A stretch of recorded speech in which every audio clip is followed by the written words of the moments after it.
Petition 33। Transfer না sir, আমি নতুন আজকে প্রথম হিয়ারিং এসেছি স্যার।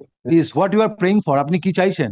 স্যার আমি 11 আরএলএসটি-তে এসএসসি তে পরীক্ষা দিয়েছিলাম। আচ্ছা, আমার পরীক্ষার রেজাল্টে দেখা গেল, আমি খাতা বের করেছি আরটিআই করে, দেখা গেল আমার প্রায় 10খানা কোশ্চেনের অ্যান্সারের সিটে ইভালুয়েশনটা ঠিকঠাক হয়নি।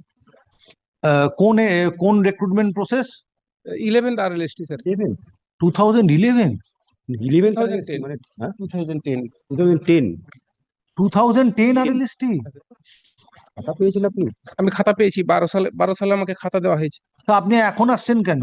আমি এখন এসেছি স্যার। এতদিন বাদে তো আপনি এরকম ভাবে মামলা করতে পারেন না, কারণ এই তো প্যানেল বহুদিন আগে এক্সপায়ার করে গেছে। হ্যাঁ, সেটা আমি জানি, কিন্তু আমি খুব ডিপ্রেশনে ছিলাম স্যার।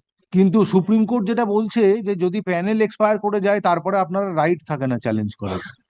কিন্তু প্যানেল যদি এক্সপায়ার করে, আমি তো দেশের নাগরিক, আমার তো বিচার পাওয়ার অধিকার আছে। হ্যাঁ, কিন্তু সেই বিচারটা তো আইনানুগ উপায় হবে।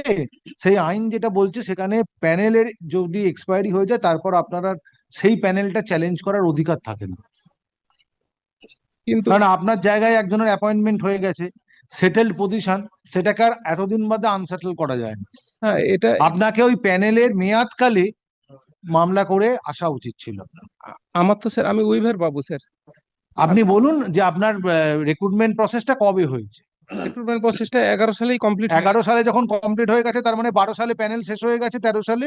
হ্যাঁ, 12-13 সালে হ্যাঁ, হয়ে গেছে। তাহলে আপনার 10 বছর বাদে 13 বছর বাদে আর এই মামলার আর কিছু থাকে না। কিন্তু আমি উইভার পাবো স্যার।